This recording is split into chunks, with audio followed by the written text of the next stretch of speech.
suis Nathalie Verrière, je suis assistante sociale à l'hôpital de Vichy. Je travaille en psychiatrie et ce depuis 30 ans. J'ai eu la chance de pouvoir exercer dans 2 centres hospitaliers publics, à Moulins et à Vichy. Voilà. David Dalacqua, je suis le chef de service des urgences de Vichy depuis quelques années. Ça fait maintenant 20 ans que je suis arrivé à l'hôpital de Vichy. Je suis aussi représentant syndical de la MUF pour l'hôpital de Vichy. Eh bien, Christophe Prudhomme, je suis médecin urgentiste en Seine-Saint-Denis. Je suis porte-parole de l'Association des médecins urgentistes de France et aussi à la direction nationale de la CGT Santé. Bonjour, je suis Nathalie Pinero, aide-soignante au service des urgences à Vichy, depuis 17 ans maintenant. Et membre de la CGT. Et membre de la CGT. Bonjour à tous, je m'appelle Pascal Devos, je suis secrétaire général du syndicat CGT. Et écoutez, je suis très content de voir que vous avez répondu très nombreux à notre proposition de débat. Alors vous savez qu'on sait recevoir et qu'on aime que les choses se passent bien. Juste pour une petite info, je crois qu'Antoine a oublié de vous le dire, on a mis sur la table, donc pour moi c'est à ma droite, pour vous c'est à votre gauche, on a mis quelques collations, vous pouvez vous servir en verre d'eau, voilà, boisson si vous le désirez, c'est offert. Voilà. Donc je vais commencer donc, ce débat par une petite introduction rapide, parce que le but c'est qu'on puisse échanger. Je pense que vous aurez beaucoup de questions. On a aujourd'hui vous voyez, la tribune des personnes qui sont à même de vous répondre et de vous donner des explications, d'essayer de vous renseigner voilà, sur vos interrogations et vos craintes. Bonjour mesdames, bonjour messieurs. Merci d'avoir répondu nombreux à notre invitation pour ce débat public concernant le projet de loi Ma Santé 2022. Alors que les questions de proximité et d'accès aux soins comptent parmi les principales préoccupations des Français, le gouvernement avance sans concertation avec les professionnels et les acteurs locaux. Si un passage par ordonnance est déjà prévu avant l'été 2019, pour faire appliquer cette loi, de nombreuses interrogations persistent quant à l'avenir de notre système de soins, déjà miné par des réformes d'austérité successives et des burn-out à répétition des personnels. Pour apporter des éléments de réponse, nous allons décliner ce débat autour de 4 thématiques. Les hôpitaux de proximité, les groupements hospitaliers de territoire qui existent déjà, mais quelle évolution par la suite, la formation des professionnels de santé, c'est-à-dire les médecins, et les communautés professionnelles de territoire de santé. Et donc, pour ce faire, je vais laisser la parole au premier intervenant, donc, qui est Christophe Prudhomme, et que je remercie d'être descendu de Paris pour être présent ce soir à ce débat. Merci Christophe. Eh bien, merci à vous tous. Oui, écoutez, j'ai failli ne pas venir parce que vous savez peut-être qu'en ce moment, il y a un mouvement au niveau des urgences qui a démarré sur Paris à l'assistance publique hôpitaux de Paris, qui est en train de s'étendre et de se généraliser à l'ensemble du territoire national.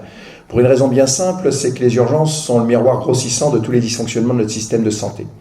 Les gens ne viennent pas pour rien aux urgences. Bien sûr, il y a toujours quelques abus, mais c'est voir par petits bouts de la lorgnette les choses. Les gens viennent aux urgences parce que la réponse en ville n'est pas satisfaisante. Il y a trop peu de médecins généralistes qui sont débordés avec une modification de leur mode d'activité. Le médecin disponible 24 heures sur 24 dans son cabinet, c'est plus la vie d'aujourd'hui. C'est de plus en plus sur rendez-vous.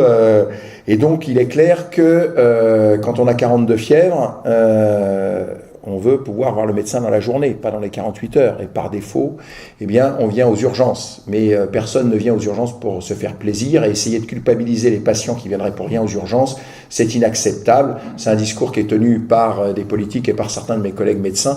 Mais je les invite à venir dans la salle d'attente, dans les services d'urgence, pour dire aux gens qu'ils viennent pour rien. Non, ils viennent pas pour rien.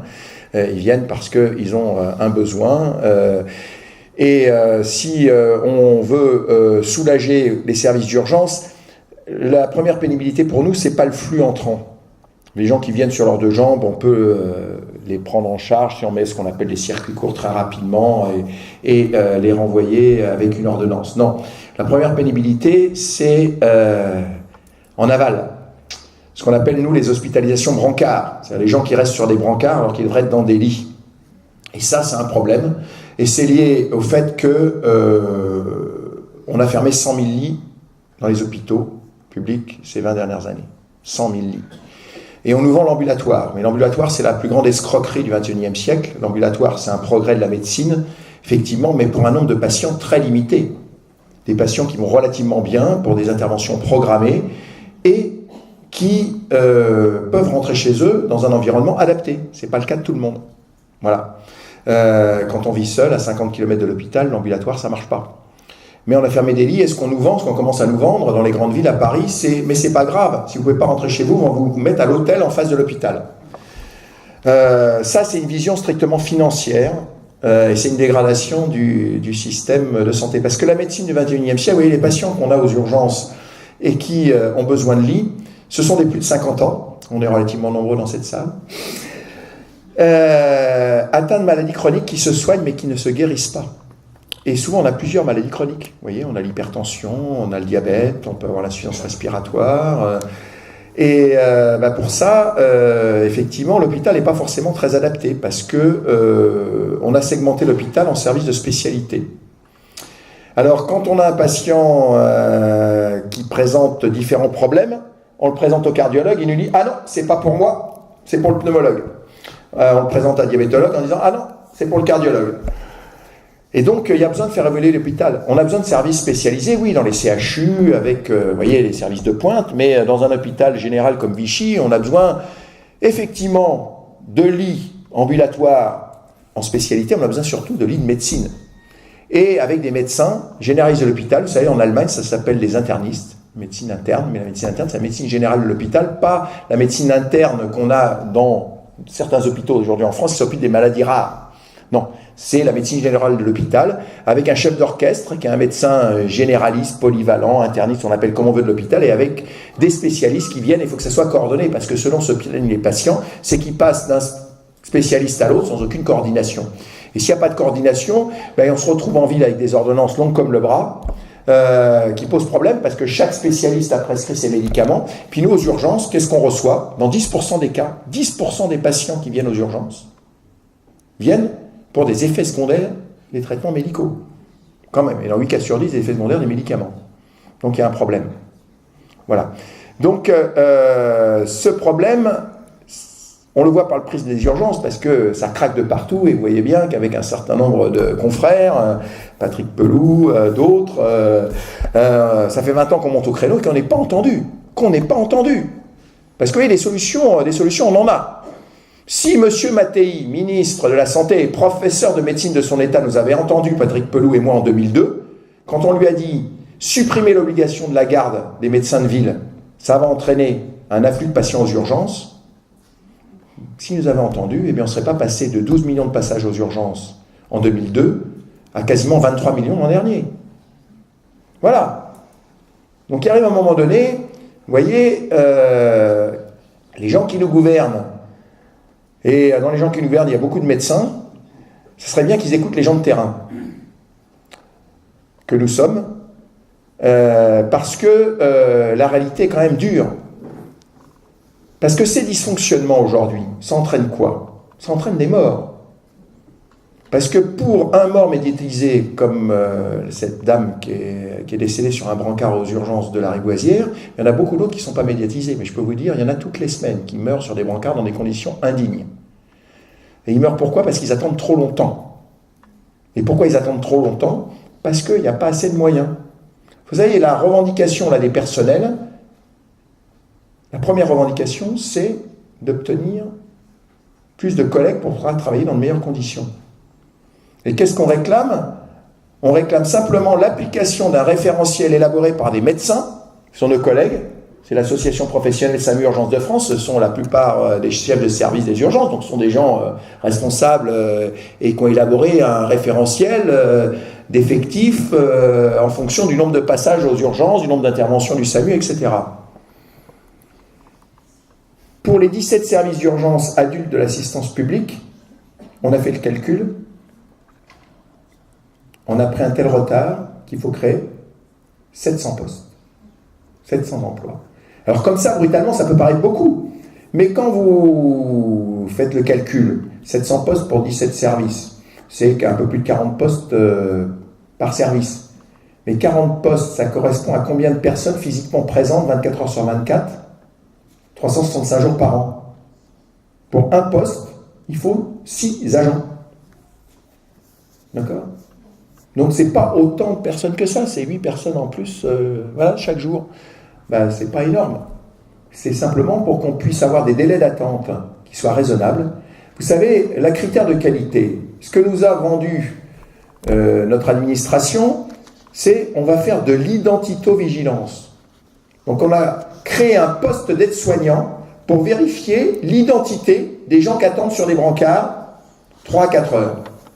Non, on leur dit non, le critère de qualité pour nous, personnel de santé, qu'on soit infirmière, aide-soignante, médecin, on le sait, toute pathologie peut évoluer dans l'heure et demie qui suit.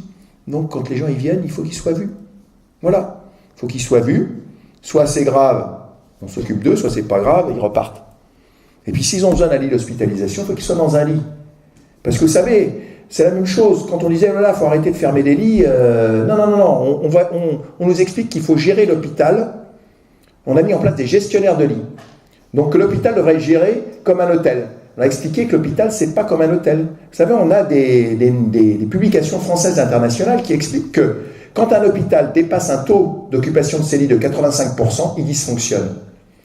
Et quand il dysfonctionne, ce terme est important, quand il dysfonctionne, ça crée une surmortalité de 9%, tous patients confondus, et de 30% pour les patients les plus graves. Voilà. Parce que quand on attend un lit sur un brancard, eh bien, on n'est pas bien pris en charge. Vous voyez? Et puis, on pourrait effectivement diminuer le nombre de passages aux urgences, en particulier les personnes qui viennent des EHPAD. Vous êtes dans une région où il y a énormément d'EHPAD. Parce que vous êtes une région, malheureusement, où la population vieillit, où les jeunes s'en vont. Bien, vous savez, dans les EHPAD, si nous avions des infirmières 24 heures sur 24, des médecins qui prescrivent, dans 8 cas sur 10, les personnes n'auraient pas besoin de venir aux urgences. Dans 8 cas sur 10. Mais pour ça, il faut créer des emplois. Vous savez, avec Patrick Pelou, Sabrina Ali Benali, là, qui est une jeune interne, enfin maintenant médecin, on a lancé une pétition sur Internet et ça a déclenché un rapport du Conseil économique et social et environnemental qui a validé notre revendication qui est soutenue par l'association des directeurs des EHPAD. Il faut un emploi par résident pour pouvoir s'occuper correctement d'une personne âgée. Lui donner à manger, lui faire sa toilette, lui donner ses médicaments. Aujourd'hui, on a à peine 0,6 emplois. On a pris un tel retard qu'il faut créer 200 000 emplois. Ah oui, mais bon voilà, il faut créer 200 000 emplois. Mais enfin, ça paraît légitime qu'on crée des emplois, parce que vous voyez, aujourd'hui, les EHPAD, c'est un gros business, hein, parce qu'on n'a pas été capable, le service public n'a pas été capable de rénover ces anciennes maisons de retraite, hein, qui étaient des mouroirs. On a ouvert ça au privé. Et aujourd'hui, vous avez des groupes qui vous font payer 3 000 € par mois pour soi-disant des structures médicalisées, mais ils sont surtout de gros bénéfices. Parce que tenez-vous bien, ces groupes qui n'existaient pas au début des années 90, aujourd'hui, génèrent plusieurs milliards d'euros de chiffre d'affaires.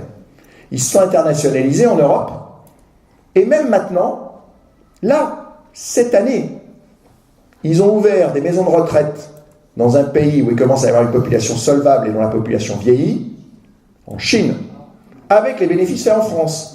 Et vous voyez, je siège pour la CGT dans une instance qui s'appelle le Haut Conseil pour l'avenir de l'assurance maladie. On fait des rapports sur un peu tout, il y a tout le monde là-dedans, le MEDEF, les représentants syndicaux, hospitaliers, libéraux, etc. Bon, des universitaires. On a fait un rapport sur les EHPAD. Coût moyen dans un EHPAD public, 2 000 €. Coût moyen dans un EHPAD privé, 3 000 €. Encadrement dans l'EHPAD public, supérieur, encadrement personnel que dans les EHPAD privés.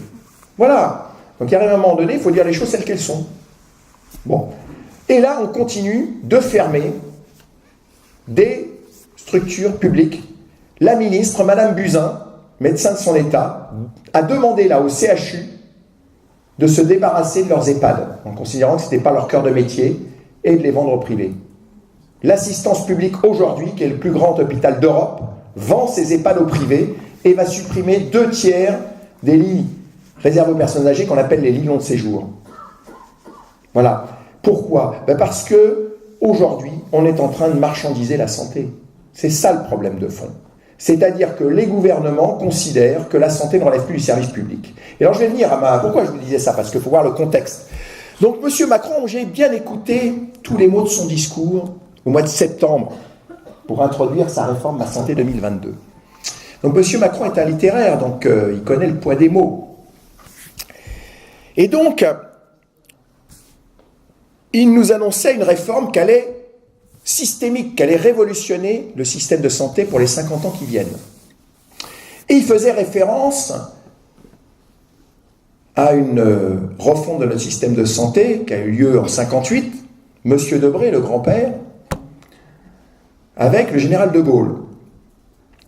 Alors vous savez, la CGT et le général de Gaulle, on n'a pas toujours été d'accord, mais enfin, il faut reconnaître quand les gens font des choses bien. Le général de Gaulle, sa réforme, elle était basée sur deux principes. Le service public et l'aménagement du territoire. La réforme de M. Macron n'est pas basée sur ces principes-là. Alors c'est peut-être une réforme systémique, mais pour casser le service public. Et il est en opposition frontale avec la population. Vous savez, là, il y a eu quand même un mouvement social, là, dans la dernière période. Et donc, on a fait parler les gens, il y a eu des sondages, etc. 80% de la population considère que la santé doit relever du service public.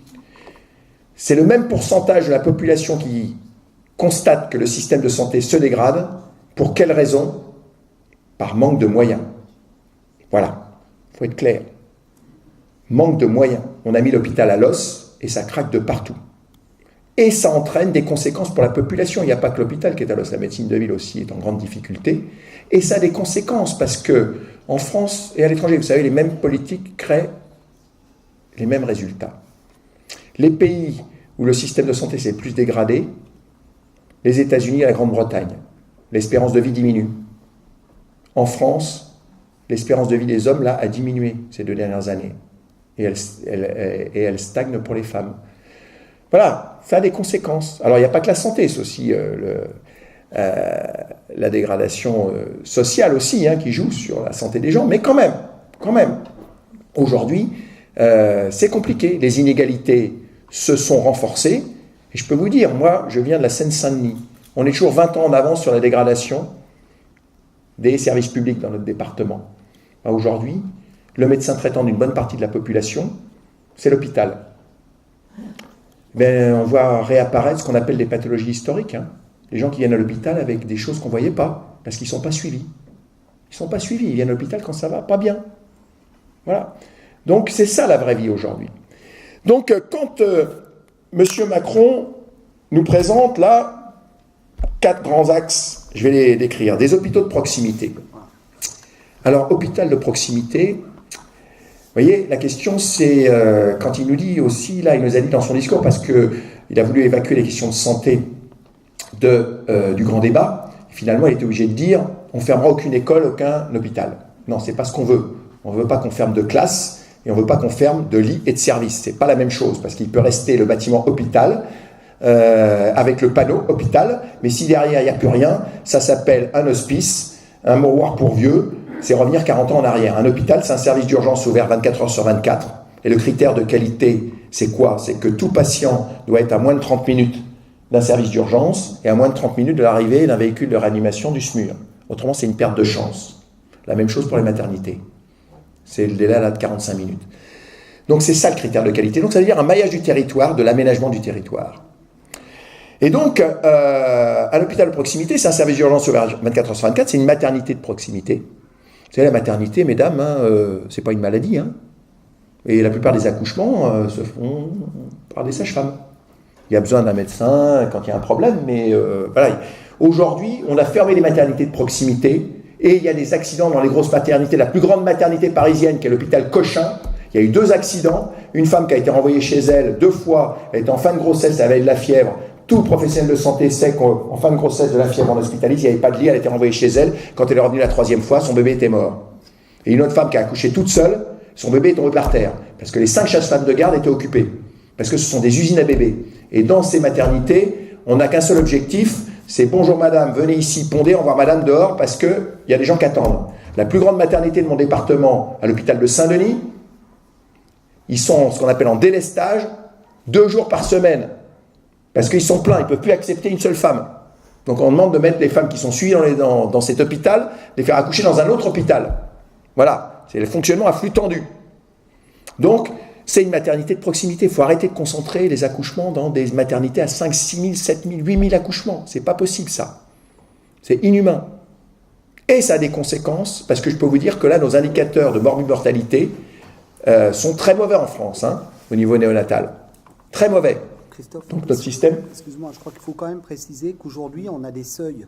Il y a des seuils qui sont imposés à chaque établissement par rapport aux accouchements. Oui, voilà.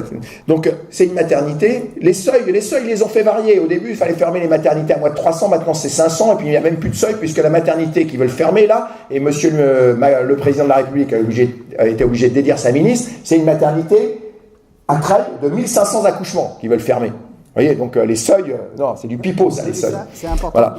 Donc, c'est donc une maternité et c'est de la chirurgie ambulatoire. Parce qu'on ne peut pas nous expliquer que là, on va faire de la chirurgie ambulatoire, mais pour faire la chirurgie ambulatoire, il faut aller au CHU parce qu'on ferme les services de chirurgie de proximité. Non, c'est se foutre de la gueule du monde. Vous savez, la chirurgie ambulatoire, c'est pour la chirurgie simple, la cataracte. Vous savez, la première fois qu'on a opéré de la cataracte, c'était en Égypte ancienne. Donc, vous voyez, on peut peut-être opérer la cataracte à Vichy, à Moulins, à Brioude. On n'a pas besoin d'aller... donc, on peut mettre de la chirurgie ambulatoire dans les hôpitaux de proximité. La question, c'est de bien répartir les médecins. Et y compris que les médecins, peut-être, se déplacent et opèrent sur plusieurs établissements. Voilà.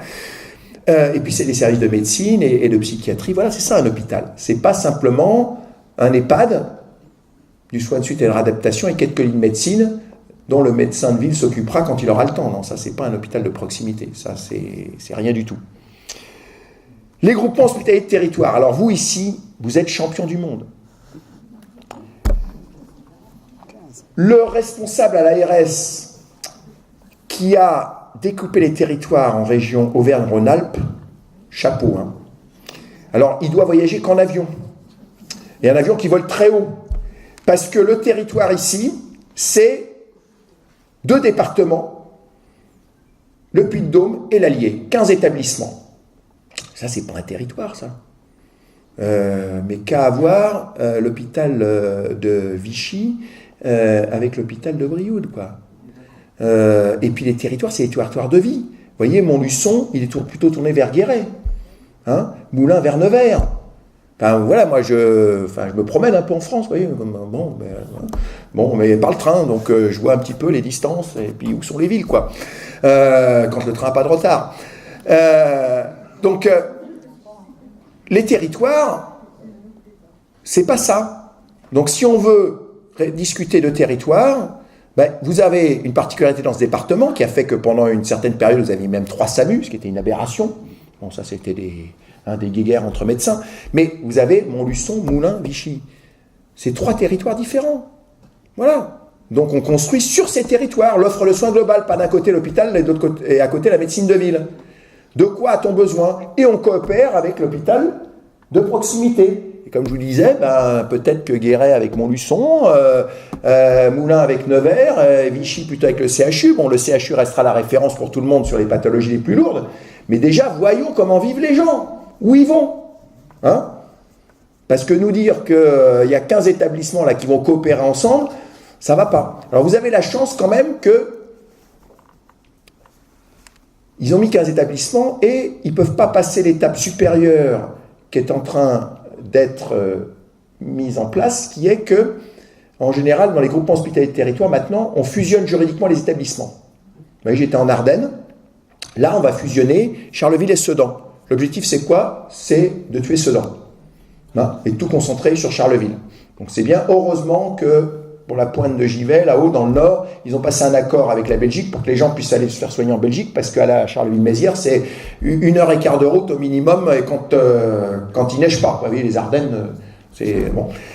C'est du n'importe quoi. C'est du n'importe quoi. En fait, on veut concentrer les moyens sur un nombre d'hôpitaux très limité dans les villes-préfectures, mais comme il y a toujours plus gros que vous-même, de toute façon, dans la ville-préfecture, c'est pas sûr qu'on garde un certain nombre de services spécialisés parce qu'il y a le CHU qui est au-dessus, mais petit CHU, et petit CHU qui risque de perdre une partie de sa substance, parce que là, Il y a un rapport commandé à la Cour des comptes par le gouvernement qui dit « Oh là, on a beaucoup trop de CHU en France ». Vous savez, c'est 29 CHU créés par De Gaulle dans le cadre de l'aménagement du territoire. Il y en a beaucoup trop aujourd'hui. Parce que dans le cadre de la concurrence internationale, du classement Shanghai, des universités, etc., on n'est pas bon. Donc il va falloir concentrer les moyens dans 10 gros CHU. 10 gros CHU pour toute la France. Donc ça veut dire que, je vais vous faire la liste, ça veut dire qu'il y aura toujours marqué CHU, mais il n'y aura plus de labo de recherche, il n'y aura plus de greffe, etc. À Amiens, Rouen, Caen, Rennes, Brest, Angers, Poitiers, Tours, Limoges, Clermont-Ferrand, Saint-Étienne, Dijon, Besançon, Reims, Grenoble, Nice, Nîmes. Je crois que j'ai fait le tour. Voilà. Mais Clermont-Ferrand, le problème, c'est que Clermont-Ferrand, on le met sous pression, et donc, on va lui dire, vampirisez un peu tout ce que vous avez autour. Parce que vous êtes une région, je crois, d'un 5 500 000 habitants, c'est l'équivalent d'un grand département d'Île-de-France. Donc voilà, on va concentrer sur le CHU, puis on va laisser le minimum sur les hôpitaux de proximité. Ce qui va créer quand même quelques problèmes, parce que ça veut dire que pour les interventions beaucoup plus lourdes, pour vous, il faudra aller à Lyon, voire à Paris. Voilà. C'est-à-dire qu'aujourd'hui, on n'est pas dans l'aménagement du territoire, on est dans la concentration des moyens dans les grandes métropoles, dans le cadre de la grande concurrence internationale. Voilà. Parce que les gens qui nous dirigent, ils ne pensent qu'à ça. La grande concurrence internationale, de toute façon, aujourd'hui, ils peuvent vivre à Paris, demain à Londres, demain à New York, c'est pas un problème. Ils passent du ministère de l'économie à Goldman Sachs, et vice-versa, et il n'y a aucun souci. Bon. Sauf qu'il y a des gens qui vivent quand même.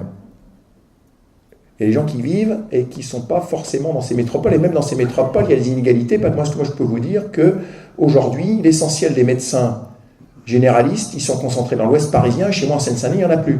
Il y en a sûrement plus rapporté à la population ici à Vichy, même à Montluçon, que chez moi en Seine-Saint-Denis. Vous voyez? Et pourtant, on est dans une grande métropole. Mais il y a des inégalités, y compris au sein des métropoles. Donc, vous voyez, les GHT, ça ne va pas. La logique n'est pas celle qu'on souhaiterait. C'est fusion juridique des établissements pour concentrer les moyens sur l'établissement dit support et tuer les petits établissements autour. Sur la formation, mais alors là c'est pire que tout. Personne ne savait, hormis les spécialistes, qu'était le numerus clausus avant que plein de politiques vous parlent du numerus clausus. On va supprimer le numerus clausus. On est content. On va avoir plus de médecins. Parce que vous savez aujourd'hui quand même qu'on importe des médecins étrangers, à diplôme hors Union européenne en particulier. Si vous avez eu le film Hippocrate, c'est la vraie vie, c'est même pire dans la vraie vie que dans le film Hippocrate. Donc c'est les esclaves de l'hôpital, parce que la nature a horreur du vide, c'est-à-dire qu'on a des charmants experts qui sévissent encore aujourd'hui, qui nous ont expliqué, jusqu'à la fin des années 90, arrêtons de former des médecins, parce qu'un médecin, oh là là, ça prescrit, et donc ça coûte. Et donc, si on veut équilibrer les comptes de la sécurité sociale, vous voyez, combler le fameux trou, là, faut qu'il y ait moins de médecins. Mais la nature a horreur du vide, donc on a importé des médecins étrangers. On a y compris des jeunes Français qui se sont fait jeter comme des malpropres des facs de médecine en France et qui sont allés faire leurs études à l'étranger, en Belgique, en Roumanie, ou pour ceux qui maîtrisaient une autre langue dans d'autres pays, puis qui reviennent en France, pas forcément avec la bonne formation, etc. Et là, on lui dit on supprime le numerus clausus, on espérait quand même... on allait avoir une augmentation substantielle du nombre de places. Là, il y a 3 jours, on a appris qu'on augmentait de 10% le nombre de places au concours de médecine. 10%. Alors, aidés par un certain nombre de médecins, les doyens des facultés de médecine, parce qu'eux aussi on leur a serré la vis, qui disent « mais nous, avec les budgets qu'on nous donne aujourd'hui, j'ai pas les moyens d'accueillir plus d'étudiants. » Mais on ne manque pas de terrain de stage, par contre, vous voyez, parce que d'abord, il faut former plus de généralistes proportionnellement que de spécialistes, donc il y a beaucoup de stages en ville, et puis dans les hôpitaux de proximité on supprime les postes d'internes. Et les endroits, il a fallu qu'on fasse appel à la réserve sanitaire, parce que brutalement on a supprimé les postes d'internes, ça a déséquilibré les services, et pas dans les petites villes. Vous voyez, j'y étais, c'est Bourges, c'est quand même la préfecture, il a fallu faire appel à la réserve sanitaire. C'est quoi la réserve sanitaire? C'est des médecins, principalement des médecins retraités, qui s'inscrivent à la réserve sanitaire, qui devrait être appelé en cas de catastrophe. Donc ça veut dire qu'on est en situation de catastrophe si on a appelé la réserve sanitaire à Bourges et à Troyes. Vous voyez, 2 villes préfectures quand même. mais les villes-préfectures qu'on ne connaît pas trop. Et Troyes, il y avait un peu d'industrie, un petit bateau, tout ça, il n'y a plus rien maintenant. Et Bourges, bon, c'est pareil, enfin, il y avait les arsenaux, maintenant, bon, bref, il reste le printemps, mais bon. Donc, on est dans une situation catastrophique. Donc, nous dire, on va former là 9350 médecins, mais c'est se foutre de la gueule du monde. Il y a 60 000 jeunes qui s'inscrivent en première année commune des formations de santé pour faire médecine, pharmacie, dentiste, etc. Et on en prend en médecine 9003. C'est pas sérieux. C'est pas sérieux. Et puis, sur la formation, on a une ressource non négligeable, c'est de mieux répartir les tâches entre les différents personnels de santé. Donc on nous parle des infirmières de pratique avancée. Très bien. Nous on a dit sur le principe, en tant que syndicat, bien. Mais quand on gratte un peu, on dit oui, mais attends, si on forme des infirmières qui ont plus de compétences, donc déjà on ne leur reconnaît pas le niveau de licence après Bac plus 3, mais c'est Master 1, Master 2, Bac plus 4, Bac plus 5, et puis avec des rémunérations en conséquence. Ce d'autant que nos infirmières en France sont je crois, les avant-dernières en parité de pouvoir d'achat parmi les PMI de l'OCDE. C'est-à-dire qu'une infirmière aujourd'hui, vous voyez, à Paris, où le logement est cher, être embauchée en début de carrière un peu plus de 1 600 €, c'est compliqué, hein? Compliqué, parce que vous embauchez à 7 h le matin, ou vous bossez de nuit, et vous payez 1h30 à 2 heures de transport matin et soir. Donc les 35 heures, c'est pire qu'avant, quoi. Hein? Ça ne va pas du tout. Donc il faut reconnaître le niveau Bac plus 3 aux infirmières et puis augmenter substantiellement leur rémunération. Et si on forme des infirmières de pratique avancée, c'est Bac plus 4, Bac plus 5, c'est-à-dire c'est le même niveau qu'un ingénieur. Vous voyez? C'est pas au salaire qu'on a. Et on demande aux aides-soignantes de faire le boulot des infirmières. Et elles, on leur reconnaît quoi? Elles sont une formation 1 an. Donc il faut d'abord que cette formation soit augmentée, qu'elles aient l'équivalent du BTS et qu'elles puissent être correctement rémunérées aussi. Enfin, oui, parce que effectivement, les médecins aujourd'hui, ils n'ont pas vocation à tout faire. Hein. Vous savez, une infirmière aujourd'hui, elle fait beaucoup mieux un certain nombre de gestes que le médecin. Dans mon hôpital, on a formé des infirmiers à faire des échographies cardiaques chez les patients sains, des échographies cardiaques de débrouillage, et on réserve le médecin quand il y a une anomalie. Eh bien, les infirmières formées font aussi bien que le médecin junior. Donc, vous voyez, donc, y compris sur des actes techniques un peu compliqués. Donc, effectivement, mais pour ça, va falloir mettre de l'argent. Et on nous dit, il n'y a pas d'argent. Alors, j'y viendrai sur l'argent. Et alors, on vous dit, la médecine de ville, demain, tout ira bien, parce qu'on va créer les communautés professionnelles territoriales de santé. Et le système va s'auto-organiser, et ça ira mieux demain. Non, vous savez, le problème aujourd'hui, c'est que notre système de médecine de ville à la papa, fondé sur les principes des années 20 du siècle dernier, ça ne fonctionne plus. Quand je disais ça il y a 25 ans, on me disait « Oh là là, vous voulez tuer la médecine libérale, faire une médecine étatisée, revenir à l'Union soviétique, ça ne marchera pas. » Aujourd'hui, même des experts libéraux, comme le professeur Valencien, qui a été le conseiller de plusieurs ministres de la Santé, qui est le chroniqueur santé des Échos aujourd'hui, lisez, il y a 3 semaines dans les Échos, il dit « La médecine libérale est en train de mourir, il faut salarier les médecins. » Ben moi je dis banco. Mais il faut les salarier dans les structures où ils se consacrent à la médecine, ça s'appelle des centres de santé, où il y a du personnel administratif pour faire l'administration, où il y a du personnel aide-soignant, infirmière pour faire les soins courants, et le médecin il consulte, et quand il dit « J'ai besoin d'une prise de sang », eh bien, il appelle l'infirmière qui fait la prise de sang, on transmet le tube au laboratoire, et le patient, il est content.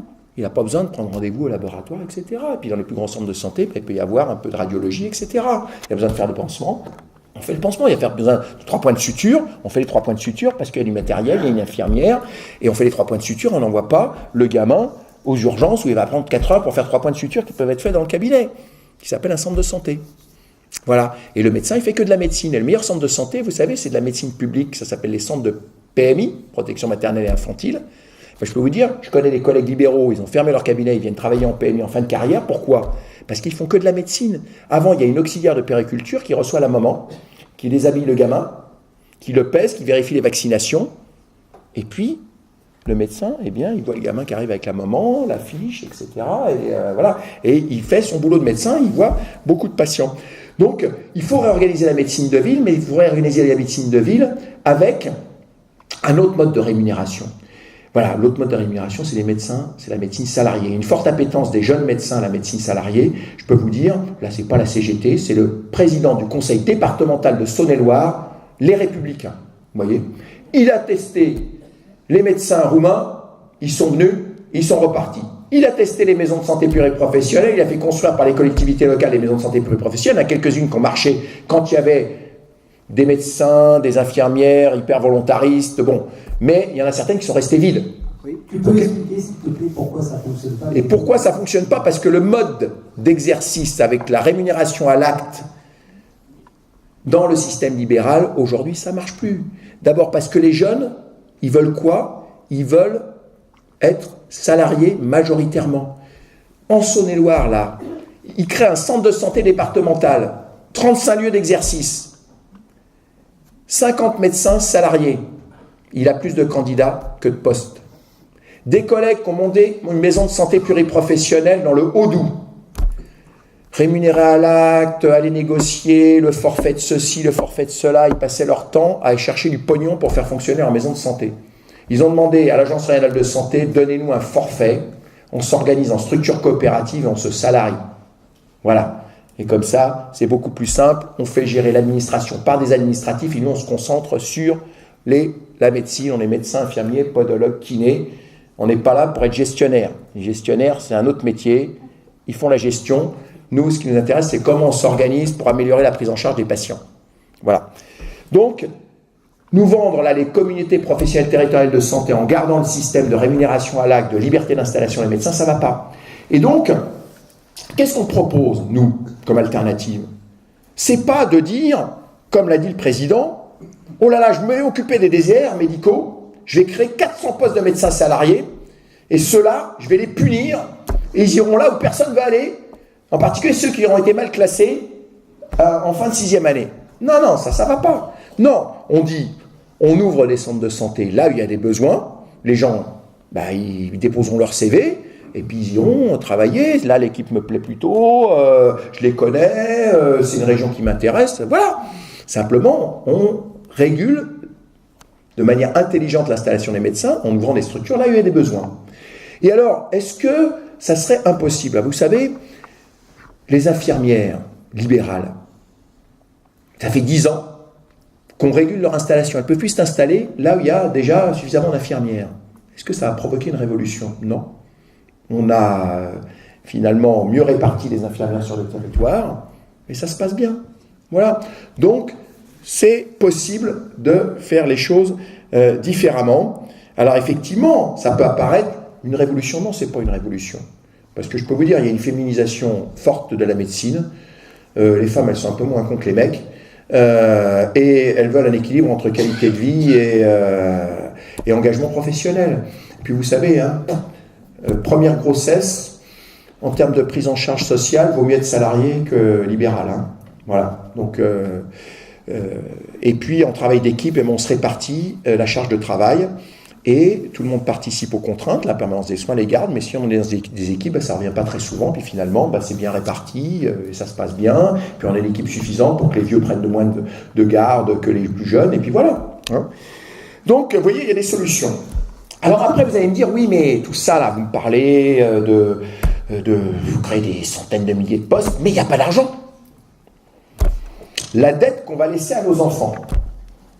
Vous savez, c'est assez amusant parce que M. Macron, au départ, qui se disait de gauche, M. Fillon qui est plutôt à droite, quand ils ont été en contact avec des professionnels de santé, ils ont eu exactement la même réponse. Et M. Fillon il était en face de moi, parce que c'était dans un EHPAD du Val-de-Marne, avec France 2, et il est interpellé par une collègue aide-soignante, un peu virulente, qui lui dit « Monsieur Fillon, mais voyez, j'ai que 8 minutes pour faire la toilette, une personne grabataire, le jour où vous serez dans cet état, est-ce que vous accepteriez cela ?» Et Monsieur Fillon, il répond pas, il répond pas à la question, il dit « Mais vous comprenez la dette qu'on va laisser à nos enfants ?» Bon, la collègue, elle n'a pas compris. Bon. Enfin, après, si, elle a compris, qui s'était foutu d'elle. Et Monsieur Macron, au CHU de Rouen, il y a quelques mois, il y a 1 an, il est alpagué par une collègue infirmière sur les moyens, et il répond la dette qu'on va laisser à nos enfants. Alors moi je vais être clair, hein. La dette qu'on va laisser à nos enfants, on pourra peut-être trouver des solutions. Par contre, le manque de moyens aujourd'hui, il y a des morts, comme cette dame à la Riboisière. Voilà. Donc il faut peut-être trouver des solutions pour qu'il n'y ait pas de mort, et puis on verra pour la dette. Parce que ça, c'est du concret.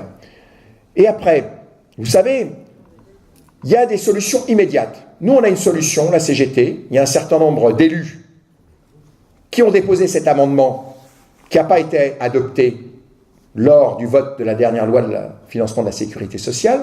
Vous savez qu'en ce moment, on parle beaucoup des impôts. Globalement, il y a une interprétation, certains disent les gens veulent moins d'impôts. Non, non, ils veulent que les impôts soient mieux répartis. Ils ne veulent pas que ce soit toujours les mêmes qui payent des impôts. Alors je vais vous donner un exemple tout à fait concret. Là, on aurait pu dégager immédiatement de l'argent pour l'hôpital. L'hôpital doit payer ce qu'on appelle la taxe sur les salaires. C'est un impôt qui est prélevé, c'est 12% sur tous les salaires. Donc c'est notre argent, hein, parce que les salaires des hospitaliers, c'est nos cotisations de sécurité sociale. C'est notre argent. Hein. Donc l'État prélève un impôt, c'est 4 milliards d'euros. Cet impôt-là, on ne l'a pas supprimé. Hein. On a supprimé l'autre. Mais 4 milliards d'euros, ça permet de créer 100 000 emplois à l'hôpital. Un emploi moyen à l'hôpital, le coût moyen d'un emploi à l'hôpital, c'est 40 000 euros, avec les cotisations sociales, 40 000 euros. On n'a pas supprimé cette taxe sur les salaires. Ça aurait donné un ballon d'oxygène fantastique à l'hôpital.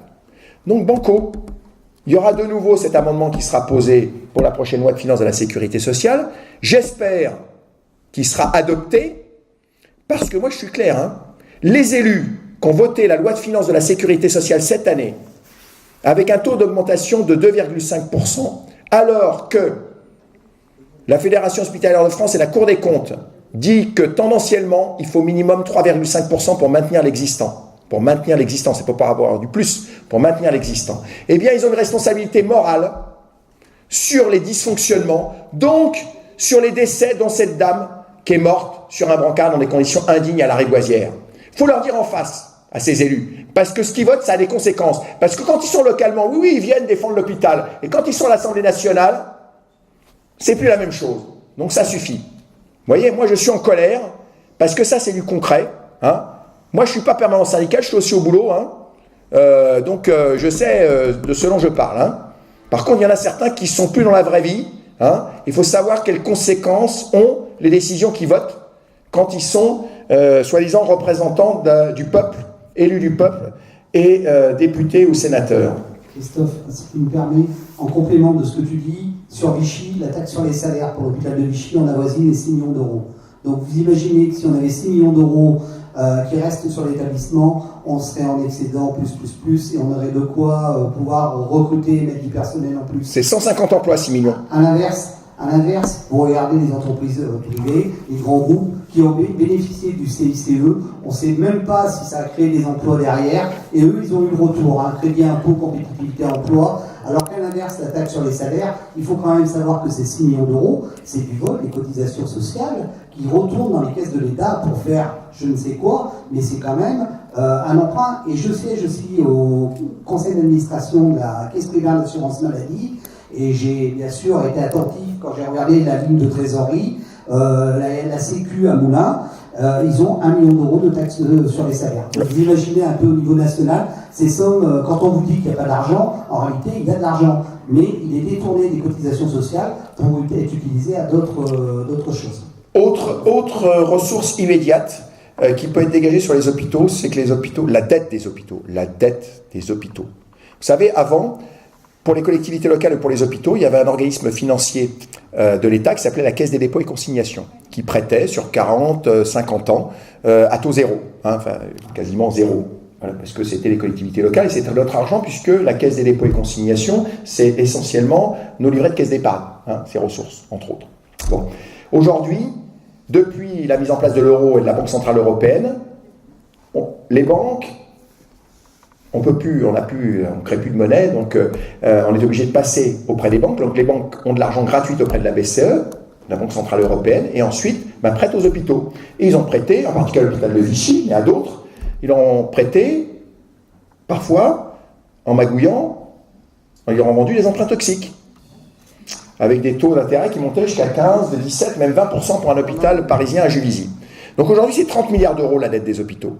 Si on annule la dette des hôpitaux, si on annule les frais financiers, je peux vous dire que c'est des ressources supplémentaires pour les hôpitaux. Aujourd'hui, ça engraisse les banques. OK ? C'est-à-dire que les banques se font du bénéfice aujourd'hui sur les prêts aux hôpitaux. Et dans le même temps, la Caisse des dépôts ne prête plus aux hôpitaux, prête beaucoup moins aux hôpitaux, mais par contre, la Caisse des dépôts, une filiale de la Caisse des dépôts, et là je vais revenir au local à Vichy, une filiale de la Caisse des dépôts qui est le groupe immobilier de la Caisse des dépôts qui s'appelle le groupe ICAD, qui a été en partie privatisé. Avant, ce groupe était là pour construire et gérer du logement HLM. Aujourd'hui, il investit dans des murs de cliniques. Et en particulier dans les murs du groupe L100, qui possède les cliniques de votre département. Alors le groupe L100, je vais vous dire ce que c'est.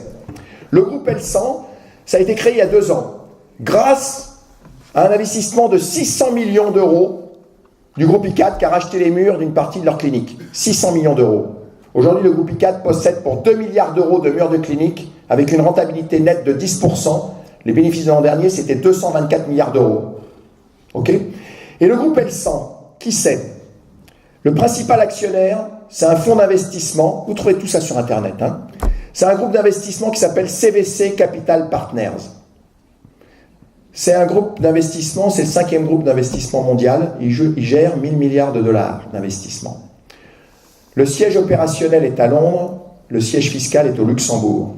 C'est-à-dire que quand vous faites hospitaliser à la clinique L100 à Vichy, les bénéfices sont défiscalisés au Luxembourg. Voilà ce que c'est le privé lucratif dans le monde de la santé. Vous voyez, quand les cliniques étaient la propriété des médecins, on avait le choix. Vous voyez, vous alliez à la clinique, à l'hôpital, le médecin voulait être propriétaire de son outil de travail, hein, c'était à la bonne franquette. Là maintenant, ce sont des grands groupes internationaux et on nous dit qu'il y a trop de services publics en France. Que nenni! Nous sommes le pays européen où le secteur privé d'hospitalisation à but lucratif est le plus puissant. 1/3 des parts de marché. Et c'est pas pour rien si des grands groupes internationaux investissent en France. Les cliniques en France, c'est 2 groupes étrangers. Général de Santé, groupe Ramsay, des capitaux australiens. S'ils investissent en France, c'est pas des philanthropes. Enfin, on peut être pour ou contre le marché, c'est pas le problème. Quand vous avez des investisseurs, quel que soit le secteur dans lequel ils investissent, ce qui les intéresse, c'est le retour sur investissement. Quand vous construisez des voitures, vous faites du business. Quand vous investissez dans la santé, c'est pas du business. Hein, c'est un marché captif et c'est scandaleux, il faut le dire. Voilà, c'est légal, mais c'est scandaleux. Et le deuxième groupe, c'est le groupe L100, je viens de vous dire qui c'est. Alors voilà, ça, c'est pour la situation actuelle. Comment pourrait-on faire mieux demain ? Eh bien, vous savez, nous, on a une proposition tout à fait simple, et là, c'est pas un doux rêve de la CGT, c'est que on a aujourd'hui un système hyper complexe, hein, mais vous savez pourquoi le système est complexe ? C'est pour multiplier les sources de profit. On paye nos cotisations sécurité sociale, on paye notre assurance maladie complémentaire d'entreprise, quand on en a une, ou alors individuelle, pour les retraités. Parfois, les retraités n'arrivent même plus à payer leur assurance maladie complémentaire parce que ça coûte tellement cher. Et puis, si on veut être bien assuré, il faut prendre une surcomplémentaire. Tout ça, c'est des frais de gestion énormes. D'ailleurs, on voit ce que ça donne. Le système privé, c'est très coûteux, puisque les États-Unis ont des dépenses de santé 50% supérieures aux nôtres, alors que le résultat est moins bon que chez nous. Les 50% de plus, c'est le business. Hein. Voilà, c'est la rémunération des gens qui investissent dans le système de santé. Donc, on est dans une situation où on pourrait simplifier les choses. La sécurité sociale, collecteur, financeur unique. Une seule ligne sur la fiche de paye. Voilà, cotisation, qui paye tout. Voilà. Bon, est-ce que c'est illusoire ? Ben non, ça existe déjà en France. Vous savez où ça existe ? Le régime particulier à l'Alsace-Moselle. Eh oui. Ah, on nous cite souvent les Allemands, hein, en exemple. Eh bien, Banco, le système mis en place par Bismarck pour que les travailleurs soient en bonne santé et puissent être très performants à l'usine, ben finalement, il n'est pas si mauvais que ça. Vous voyez ? En Alsace-Moselle, ça ne veut pas dire que c'est à guichet ouvert, hein, mais on fixe le niveau de cotisation en fonction des dépenses de l'année antérieure, donc il n'y a jamais de déficit. Ce que contrôlent les parlementaires, parce qu'il faut qu'il y ait un contrôle, c'est la fourchette basse et haute, enfin le niveau bas ou haut, dans lequel peut varier le niveau de cotisation. Donc en Alsace-Moselle, le régime particulier, la cotisation peut varier, c'est la loi, entre 0,85 et 2,5%. regardez ce que ça représente par rapport à votre salaire et ce que vous payez en assurance maladie complémentaire. Aujourd'hui, ils équilibrent le régime avec une cotisation d'1,5%. Donc il y a de la marge. Donc ça veut dire que c'est performant. Avec 1,5%, ils sont couverts à 92% de l'ensemble de leurs dépenses. Donc ça ne veut pas dire qu'on ne dit pas qu'il faut généraliser le système à toute la France, mais on peut avoir un système simple parce qu'aujourd'hui, quand vous payez 100 € de cotisation à la sécurité sociale, vous en récupérez 95. Coût de gestion de la sécurité sociale, 5 €. Quand vous versez 100 € à votre assurance maladie complémentaire, vous en récupérez 75. Coût de gestion de l'assurance maladie complémentaire, ne parlez plus de mutuelle, hein, c'est 20 à 25 €, c'est plutôt 25 € aujourd'hui. On va vous dire, oui, mais là-dedans, il y a les taxes prélevées par l'État. Parce que vous ne savez peut-être pas, mais vous savez, je vous le dis, la CMU, ce n'est pas l'État qui paye. Hein. C'est vous, c'est nous, avec l'impôt qui est prélevé sur les cotisations d'assurance maladie complémentaire, 13%. Quand vous versez 100 € votre assurance maladie complémentaire, il y en a 13 qui vont dans les caisses de l'État. Vous voyez? Donc à un moment donné, ça suffit. Ça suffit. Il faut simplifier les choses et qu'on ait une sécurité sociale unique, collecteur unique, financeur unique. Et puis ensuite, eh bien, qu'est-ce qu'on paye? Eh bien, il y a des économies à faire. Vous voyez, la ministre, elle dit on prescrit trop d'examens complémentaires. Peut-être, parce qu'il y a un système de santé qui est désorganisé. Peut-être. Mais elle ne s'attaque pas au vrai problème. Hein. Si elle s'était attaquée au vrai problème, qui était l'industrie pharmaceutique, peut-être qu'elle n'aurait pas eu la volée de bois vert sur les vaccins, hein, parce qu'elle aurait pu dire qu'effectivement l'industrie pharmaceutique nous vendait des médicaments et que tout médicament a des effets secondaires et qu'il y a des bons et des mauvais médicaments, hein, et que si l'industrie pharmaceutique faisait des efforts, peut-être qu'ils pourraient produire des vaccins sans aluminium en particulier, ce qui aurait rassuré une partie de la population, mais ils ne le font pas parce que ça coûterait plus cher. Et puis surtout, ils y vendent beaucoup de merde, hein, à des prix honteux. Honteux. Vous voyez, les nouveaux anticancéreux qui apportent éventuellement 3-4 mois de survie avec des effets secondaires monstrueux et qu'on vous vend 10 000 € l'ampoule, ça va quoi. L'industrie la plus rentable aujourd'hui, c'est l'industrie pharmaceutique. Vous voyez, le traitement contre l'hépatite C, qui est un vrai progrès thérapeutique. Au départ, ils voulaient nous vendre le traitement de 12 semaines, 80 000 €. On a négocié, ils nous l'ont vendu 60 000. Puis là maintenant, c'est aux alentours de 25 000. Mais vous pouvez vous fournir en Algérie, qui a proposé à la France de vendre les médicaments pour moins de 1 000 €. Et si vous allez vous fournir en Inde, vous avez le même traitement pour 300 €. Vous avez eu la marge? Ok? Et puis il y a des médicaments qui ne servent à rien. Vous savez, aujourd'hui, en médecine générale, avec moins de 100 médicaments, on soigne tout. Il y a 6 000 produits dans le Vidal. Voilà, donc on pourrait faire un peu le ménage. Et puis, il y aura peut-être moins de gens malades, parce qu'on peut soigner beaucoup de choses sans médicaments, mais ça prend du temps. Ça prend du temps. Vous voyez, quand vous avez mal au dos, plutôt que de vous prescrire un anti-inflammatoire qui va vous faire des trous dans l'estomac, il faut peut-être examiner le patient pendant 3/4 d'heure, 1 heure. Peut-être avec un collègue ostéopathe, puis peut-être on trouvera la solution. Vous savez, là en Allemagne, l'ostéopathie, c'est remboursé. C'est une profession réglementée. Voilà. L'ostéopathe, une consultation, un soin, c'est 1 heure. Voilà. C'est pas 10 minutes et je vous prescris l'anti-inflammatoire parce que vous avez mal au dos. Vous avez mal au dos, pourquoi, comment vous vivez, etc. Quel boulot vous avez, quelle a été votre vie, voilà. C'est ça une vraie consultation, donc il faut du temps. Mais voilà, c'est du temps humain. Mais on a oublié l'humain, on fait marcher le business et on vend des médicaments. On invente même des nouvelles maladies psychiatriques pour vendre des nouveaux médicaments. Hein, tout le monde est malade psychiatrique aujourd'hui. Hein. Bon. Mais les vrais malades psychiatriques, on ne s'en occupe pas. Ils sont dans la rue ou en prison. Hein, vous n'avez pas parlé de la psychiatrie, mais enfin, je peux vous dire, hein, nous les urgentistes, on connaît, ils sont dans la rue ou en prison, les malades psychiatriques. Hein.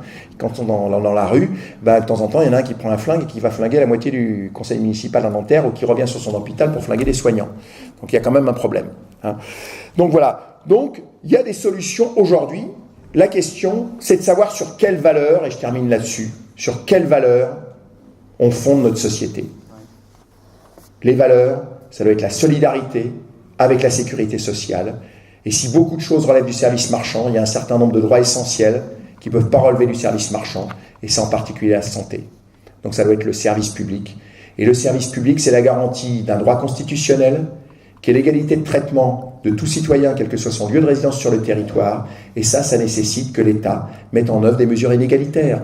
Parce que maintenir un hôpital, effectivement, à Aurillac, ça coûte plus cher qu'un hôpital en région parisienne. Voilà. Mais il y a besoin d'un hôpital à Aurillac. La France est un beau pays et avec de grandes différences. Donc il y a des zones où il y a des faibles densités de population, mais c'est pas parce qu'il y a des faibles densités de population qu'on doit fermer les gares, les postes, les lycées et les hôpitaux. Non, il faut les maintenir parce qu'on ne peut pas nous parler d'écologie et puis concentrer les gens dans des grandes agglomérations, avec toutes les conséquences que ça peut avoir. Non, c'est une juste répartition de la population sur le territoire et pour ça, il faut les services publics, il faut une politique d'aménagement du territoire et ce n'est pas aujourd'hui ce qui nous est proposé, en particulier dans la loi santé.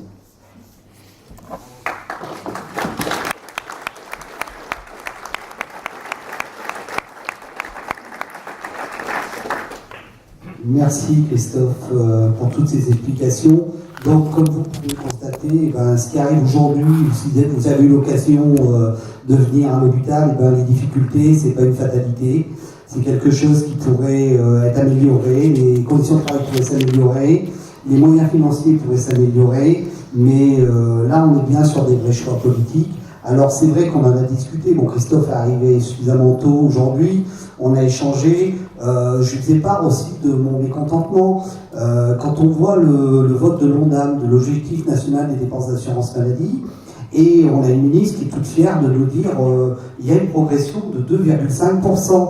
Donc on pourrait se satisfaire, on pourrait dire effectivement il y a une progression, pourquoi les représentants du personnel, pourquoi les hospitaliers sont en souffrance, pourquoi on rappelle sur les repos, pourquoi on a supprimé 73 postes à l'hôpital de 73 équivalents temps plein à l'hôpital de Vichy depuis 2016, alors qu'on a une activité qui n'a pas diminué.